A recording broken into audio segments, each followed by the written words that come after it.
Ah, Home Sweet Tokyo. En un an, la capitale du Japon n'a que très peu changé. Tokyo, qui compte à elle seule plus de 13 millions d'habitants, est toujours aussi vivante, aussi séduisante, aussi unique. Il ne nous aura pas fallu longtemps pour retrouver nos marques ainsi que nos petites habitudes. Tokyo est un peu comme notre seconde maison. On s'y sent vraiment chez nous. Le soleil se lève sur Tokyo.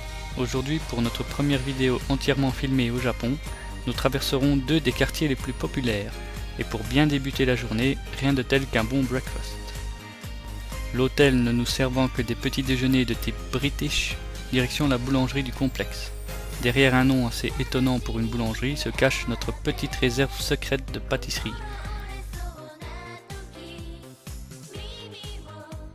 C'est toujours mieux de commencer la journée avec une pâtisserie qu'avec du poisson ou du canard grillé.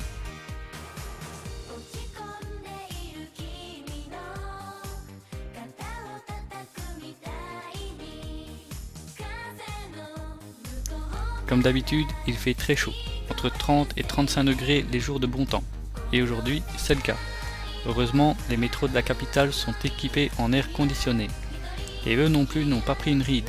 L'ambiance est toujours la même. Ici, place au calme et au respect de l'autre, bien loin de ce qu'on connaît en Belgique. Premier arrêt, le quartier de Shibuya. À peine sommes-nous sortis de la station que nous sommes bombardés par les publicités japonaises. Shibuya est un quartier d'affaires surtout connu pour ses gigantesques centres commerciaux. En face de la sortie Hachiko se dresse fièrement la statue du chien Hachi.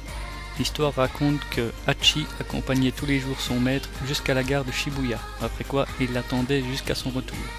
Mais un jour, le maître de Hachi perdit la vie sur son lieu de travail. Pendant des années, Hachi continua à revenir chaque jour à cet endroit afin d'attendre son maître en vain. Les Japonais, touchés par la fidélité de l'animal, placèrent une statue à son effigie telle qu'ils l'ont toujours connue, attendant son maître.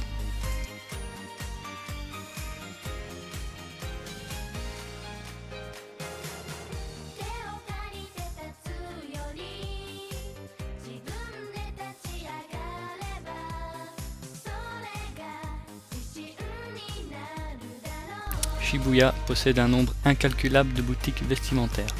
C'est le cas de la prestigieuse tour 109, mais nous ne nous sommes pas attardés dans celle-ci. En effet, acheter 80 € un t-shirt monochrome ne nous intéresse pas.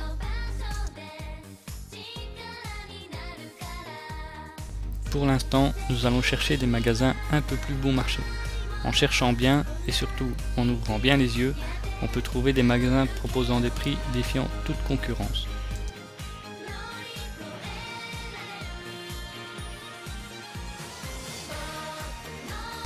Par exemple, les 100 Yen Shop.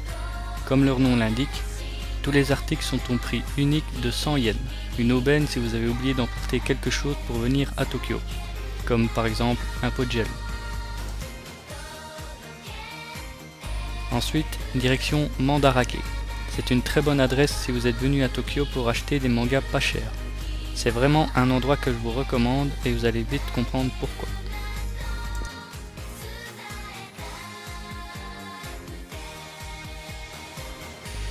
Le magasin est situé au 3e sous-sol d'un immeuble. Après les 3 volets d'escalier, nous marquons un temps d'arrêt. Cet endroit est juste époustouflant. Nous avons vu plus de mangas en une journée que dans toute notre vie. On a vraiment l'impression que tous les mangas existants au monde se sont donné rendez-vous ici. Mais il n'y a pas que des mangas. Mandarake est également un très bon fournisseur de figurines en tout genre. Et si vous avez le temps, je vous conseille de fouiner. On trouve souvent de très bonnes occasions.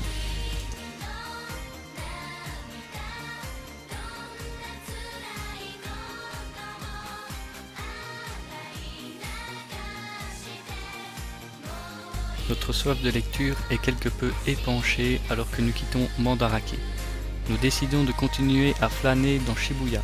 Quelques rues plus loin se trouve un tout autre style de magasin. Voici Kidiland. Vous l'avez deviné, ce magasin à tendance kawaii est destiné aux plus petits.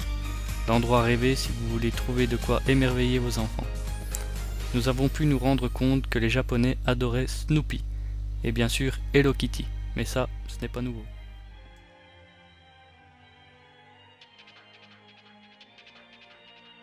Pour la suite, vous reprendrez bien un peu de métro. Cette fois-ci, nous arrivons juste à l'heure de pointe. Malgré la foule, les Japonais ne se bousculent pas. Tout reste très organisé. Cela dit, claustrophobes s'abstenir, car dans de telles situations, l'espace se fait rare. Avant de vous présenter le prochain quartier qui sera Akihabara, faisons une petite halte pour manger un des mets les plus délicieux du Japon. Ceci est un sushi bar, notre préféré, situé à la sortie de Akihabara Station. Il s'agit d'un minuscule restaurant. Les sushis sont préparés à même le comptoir et sont placés devant vous sur un tapis roulant. Une fois assis à votre place, libre à vous de vous servir. C'est un peu comme une partie de pêche. Il faut être patient, attraper le poisson et finalement le manger.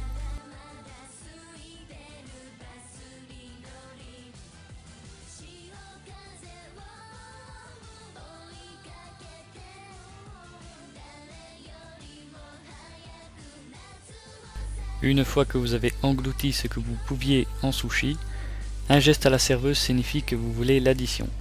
Selon les couleurs d'assiette prises, votre prix sera déterminé.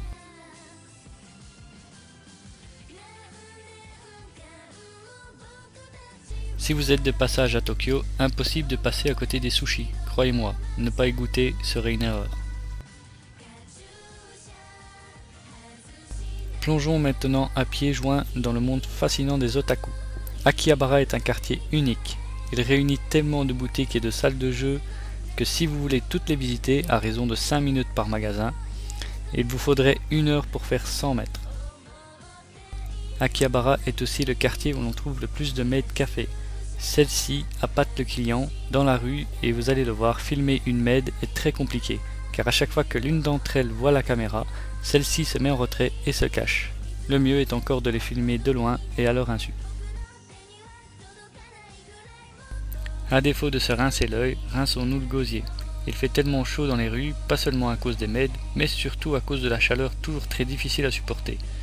Dans les ruelles, un nombre horrible de distributeurs automatiques. Que choisirez-vous? Serez-vous un aventurier et prendriez-vous une boisson totalement inconnue ou prendriez-vous votre coca bien connu? Pour ma part, entre le jus de citron qui a le goût d'une aspirine et le thé qui sent pire que l'urine, j'ai déjà donné. Pour moi, ce sera le confortable coca.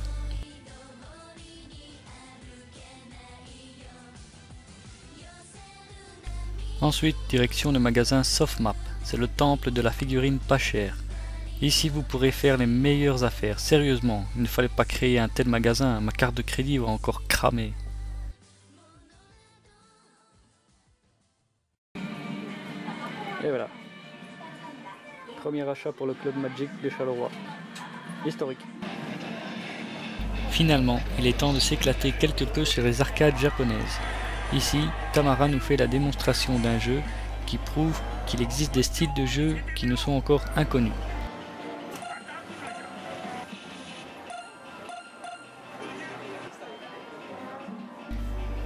Dans cette scène, vous êtes la mariée faisant un discours à ses invités, or ceux-ci ne vous écoutent pas.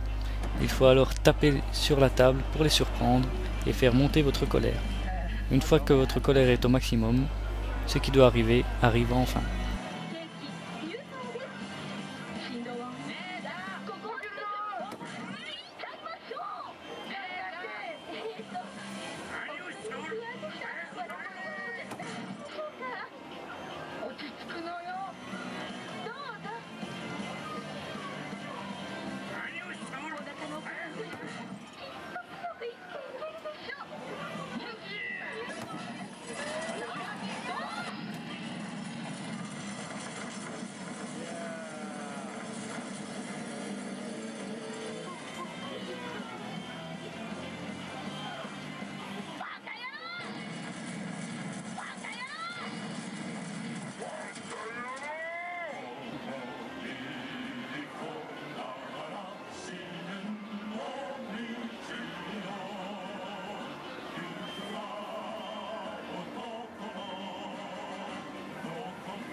Voilà, c'est ici que se termine le deuxième épisode de Tokyo Gaijin.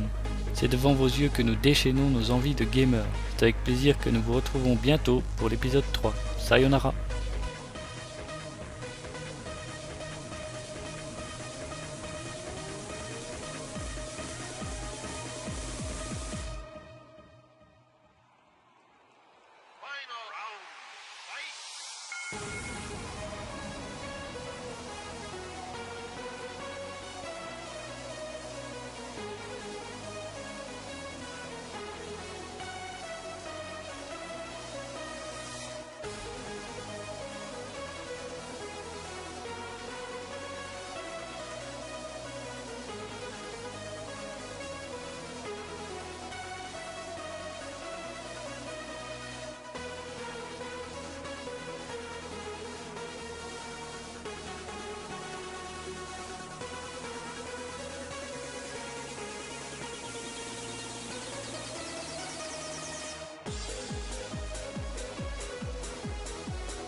夏は海だ山だ宝くじだってちょっと強引だったですか。夏はバーベキューだかき氷だ宝くじだってちょっと強引だったですか。夏は花火だ肝試しだ宝くじだってちょっと強引だったですか。夏はサマージャンボだ2000万様だ両方買いますよねかなり強引